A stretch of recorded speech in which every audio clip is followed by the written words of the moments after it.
Welcome to 80s horror stories, where the past does not rest. And some things refuse to grow up. I want you to picture something. A school photograph. The kind taken every year in October, children lined up in rows, uncomfortable in their good clothes, squinting into a flash. You have seen hundreds of them. Maybe you are in some of them. They are ordinary documents of ordinary time. Children get older. Every year the faces change a little. Teeth come in, then fall out, then come back. Hair gets longer or shorter. The baby softness goes out of the cheeks and something more specific comes in. Year after year after year, the same children in the same rows, slowly becoming who they are going to be. Now imagine opening a box of those photographs from a single school in a small town in West Virginia. Photographs taken every year from 1979 through 2003. 24 years of documentation. You spread them out on a table and you start looking at the faces and something stops you cold. Because the children in the 1987 photograph look exactly like the children in the 1995 photograph. And the 2001 photograph. The same faces. The same heights. The same expressions, or lack of expression, because by 1995 most of them have stopped looking at the camera the way children look at cameras. They look at it the way something very old looks at something that cannot understand it. Not similar. Not cousins or siblings. The same children. Unchanged. In a school where all the other children grew up and moved on and aged the way people age. These 9 did not. My name is not important. What matters is that in the fall of 2003, I was sent to Harwick, West Virginia, to find out why. What I found there was worse than anything I had been prepared for. Not because of what had happened to those children, but because of what they had become. And because of what they wanted from the town that had kept their secret for 16 years. Harwick sits in a hollow between 2 ridges in the southern part of West Virginia, the kind of geography that makes a town feel like it was placed there deliberately to be forgotten. One road in, one road out, both of them winding enough that you lose your sense of direction within the first mile. The town had a population of roughly 800 in 1987. By the time I arrived in 2003 it was closer to 500. People had been leaving for years, not in any dramatic way, not all at once, but steadily, quietly, the way water drains from a basin with a small crack in it. The ones who stayed did not talk much about the ones who left. And they did not talk at all about 1987. I had been given the assignment by a university research department that studied what they called unexplained biological phenomena. They had received a package in the summer of 2003, anonymous, no return address, postmarked Harwick, containing photocopies of the school photographs I described. Along with those photographs was a single handwritten note that said only, "They are still here and they are still 9 years old and we do not know what to do anymore." The drive into Harwick took me through 40 minutes of mountain road with no cell signal and no other traffic. When I arrived on a Tuesday afternoon in late September the town was quiet in the particular way of places where people have learned to be careful about being seen. Curtains that moved when you looked at a window. Conversations that paused when you walked past. The gas station attendant, a man in his 50s with the careful face of someone who had spent a long time deciding what not to say, asked me what my business was before he started the pump. I told him I was a researcher. He nodded once, slowly, in the way that means I already know why you are here and I have already decided how much I will tell you. I checked into a boarding house on the main street run by a woman named Vera Polchek, 60-something, silver-haired, with the kind of precise politeness that is not warmth but is what you use instead of warmth when warmth has been used up. She gave me a room on the 2nd floor, a key on a wooden fob, and a warning delivered so casually it took me a moment to register it as a warning. She said, "Dinner is at 6, breakfast at 7, and if you hear anything in the yard at night, do not go to the window." I asked her what I might hear. She had already turned toward the kitchen. She said, over her shoulder, "Nothing that will make sense to you yet." The school where the photographs had been taken was called Harwick Elementary. It was still operating in 2003, a single-story brick building set back from the road with a chain-link fence around a gravel playground that looked like it had not been updated since the building was constructed in the early 60s. The principal was a man named Howard Greel, mid-50s, who met me in his office with the posture of a man who had been waiting for this conversation for a long time and was not sure if he was relieved or terrified that it was finally happening. He confirmed what the photographs showed. He had been a teacher at the school in 1987, 4th grade. He remembered the autumn clearly because it was the autumn everything changed. September of 1987 had been unusually warm, he said. The kind of warm that felt wrong for the season, thick and close, the air sitting heavy in the valley the way it does before a storm that never quite arrives. And in that September, 9 children who had been enrolled in the school since kindergarten stopped changing. Not all at once. Gradually. By Christmas their teachers had noticed that none of them had grown. By spring it was undeniable.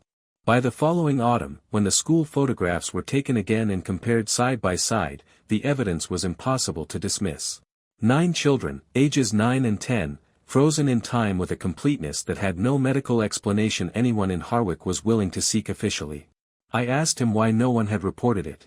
Why no doctor had been called, no authority notified, no outside help sought in 16 years. He looked at me for a long moment.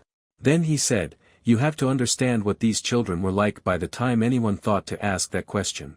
By 1989, 2 years in, they were not behaving like 9-year-olds anymore.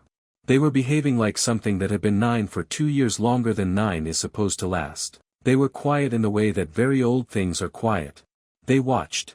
They listened. They did not play with the other children, not because they were excluded but because they had lost interest in the things children are interested in. They would sit at the edge of the playground for an entire recess and watch the other children and not move. Just watch. And the other children, after a while, stopped going near them. I asked where the 9 children were now. Griel looked at his desk. He said, "They are still here. Still in Harwick. Some of them are still in the houses they grew up in. Their parents are in their 50s and 60s now, and their children look younger than they do, have looked younger than them for 15 years. He paused. He said, "You need to talk to Margaret Soule. She is the only parent who will speak to an outsider about it. The others have made their peace with what it is, or what they tell themselves it is. Margaret has not." Margaret Soule lived on the eastern edge of town in a white clapboard house with a garden that had been tended with the obsessive care of someone who needed something in her life to visibly grow and change. She was 58 years old and she met me at the door with red-rimmed eyes and the expression of a woman who had been carrying something alone for a very long time and was deciding in real time whether to put it down. Her daughter's name was Claire. Claire Soule had been 9 years old in September of 1987 and she was 9 years old when I sat at Margaret Soule's kitchen table in September of 2003. 16 years. Margaret poured coffee with steady hands and then sat across from me and said, without preamble, without me asking anything, "She is not my daughter anymore. I love her. I will always love her. But whatever Claire is now, it is not what she was. It has not been what she was for a very long time." I asked her when she first knew something was wrong. She said, "The night of October 3, 1987, 3 weeks into the school year. Claire came home from school and sat at the dinner table and ate her dinner without speaking, which was not unusual for Claire, she had always been a quiet child. But that night after dinner she went to her room and she did not come out for 2 days. When she came out she was the same physically. Same face, same height, same hair. But she looked at me differently. She looked at me the way you look at something you are trying to understand. Not the way a child looks at a mother. The way something much older looks at something it is trying to classify." She wrapped her hands around her coffee cup. She said, "I have spent 16 years waiting for her to come back. She has spent 16 years being patient with me about it. I found them on my 3rd day in Harwick. Not by looking, by being found. I was walking the road that ran along the eastern ridge above the town, late afternoon, trying to get a sense of the geography, when I became aware of movement in the tree-line to my left. Not sudden movement, not alarming. The slow, patient movement of something that was not trying to hide and was not trying to be noticed. It was simply there, keeping pace with me, approximately 30 feet back in the trees, with the particular quality of presence that you feel before you see. I stopped. The movement stopped. I turned toward the trees. And in the long late light coming through the pines I saw them. Not all 9. 4 of them, standing at intervals between the trees, watching me. They looked 9 years old. Small frames, children's faces, children's clothes, jeans and flannel shirts and sneakers that looked like they belonged to 1987 because they did.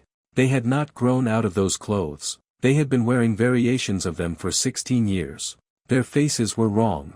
Not in any way I could have described to a doctor or a scientist. Wrong the way a very old painting of a child is wrong, technically accurate, anatomically correct, and yet containing something in the eyes that does not belong to childhood. Something that has been accumulating in those eyes for 16 years of seeing without aging. Of watching a world move forward while they stood still. We looked at each other for a long time. None of them moved. None of them spoke. And then the one in the center, a girl with dark hair and pale skin and eyes that held the flat, clear attention of something genuinely ancient, took one step toward me and stopped. And she said, in a voice that was a child's voice in pitch and register and completely wrong in everything underneath, "You are the third one they have sent. The others left after 2 days. How long will you stay?" It was not a question. It was a measurement. I asked her what had happened to them in 1987. She tilted her head.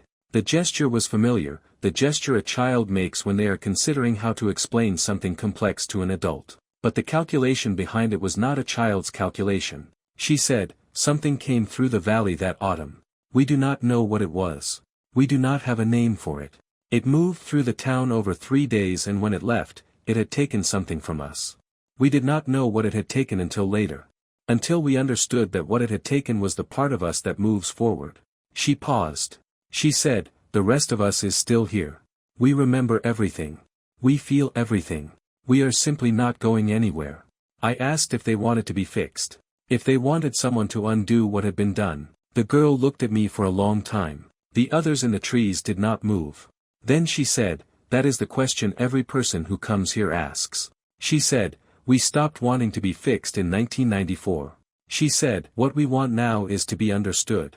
And she said it with a sadness so immense and so old that it did not fit in a 9-year-old's voice at all, like trying to pour an ocean into a glass, and the glass holding it perfectly because it had been holding it for 16 years and had learned how. That night I went back through everything I had collected. The photographs, Greel's account, Margaret Soul's testimony, my own notes from the ridge. And I started looking for what no one in Harwick had told me, which meant it was either something they did not know or something they had decided I should not. I found it in the town records at the county seat, 40 miles away, where I drove before dawn the next morning. Land surveys, environmental assessments, water table records. In the fall of 1987 a mining company had conducted exploratory drilling on the ridge above Harwick. They were looking for coal seams, a standard operation for that part of West Virginia. They drilled 3 test shafts in August and September of 1987. The third shaft, drilled on September 28, had been abandoned immediately and the record sealed. I found the sealing order. I found the date. September 30th, 1987. 3 days before Claire's soul went to her room and came out different. What the drilling had found was not in any public record. But I found a private letter in the county archive, misfiled under a land deed, written by the geologist on the project to the mining company's regional director. The letter said that the third shaft had struck something at 412 feet that was not geological. That the drilling equipment had stopped. Not jammed, not broken. Stopped, as if something had taken hold of it. That a sound had come up through the shaft, described by the geologist in terms he admitted were not scientific, as a tone that the earth had been holding for a very long time and had not intended to release. And that within 24 hours every member of the drilling crew had left Harwick and refused to return, and 2 of them had resigned from the company without explanation. The shaft had been sealed with concrete on October 1, 1987. 2 days before 9 children in Harwick Elementary stopped aging. I drove back to Harwick. I drove up the Eastern Ridge Road. I found the place where the trees had been cleared for the drilling operation, grown back now but not quite right, the second growth sitting at a different angle to the light than the trees around it. And at the center of that clearing, beneath a thin cover of pine needles and 16 years of undergrowth, I found the concrete seal. 3 feet across. Set into the rock. And across its surface, in the 16 years since it had been poured, something had etched marks into the concrete from underneath. Slow, patient marks. The kind made by something that had a very long time and was not in a hurry. I stood there for a long time. The valley was quiet below me. The town was a collection of small lights in the gathering dark. And I thought about 9 children who had been standing between that sealed shaft and the rest of the world for 16 years. Standing still. Growing old inside without growing old outside. Holding something in that did not belong up here. Not as victims. As guardians. Because something had passed through them in October of 1987 and claimed them, and what it had claimed them for was not cruelty. It was purpose. They were the seal. Not the concrete one. The real one. The living one. And the question I could not answer, driving back down the ridge as the last light went out of the sky, was what would happen when they finally, after all these years, decided they were tired of holding on. I submitted my report to the university in November of 2003. I included everything.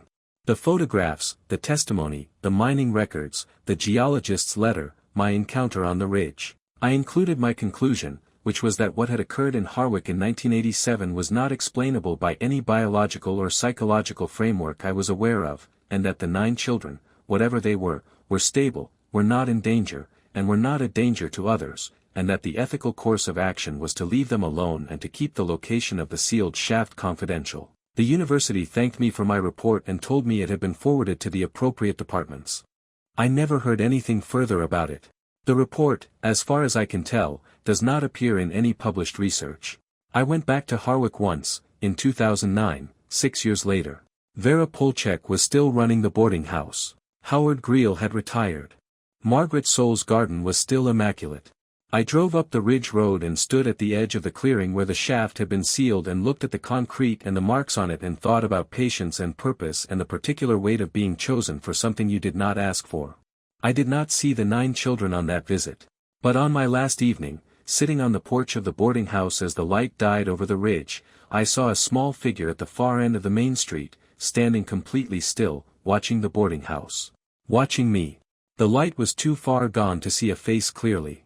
But I knew the height. I knew the stillness. And I knew that in the 16 years between 1987 and 2003, and the 6 more since, that figure had stood in a lot of places watching a lot of things and thinking thoughts that I was not equipped to understand.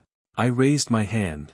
After a moment, the figure raised its hand in return. Then it turned and walked into the dark between the houses and was gone. Harwick is still there.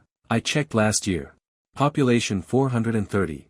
The school is still open. There are no current records of anything unusual.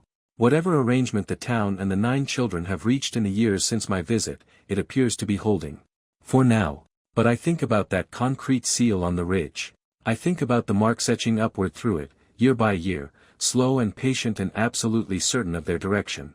And I think about 9 children who have now been 9 years old for 37 years, standing between that seal and the rest of the world, tired in ways that have no name, wondering how much longer they can hold. And I do not have a good answer to that question. I do not think anyone does. This has been 80s horror stories. Some things are taken from us before we understand their value. And some things taken never come back the same way they left. Subscribe if these stories find you in the dark. We will be here. We are always here, waiting for you to come back.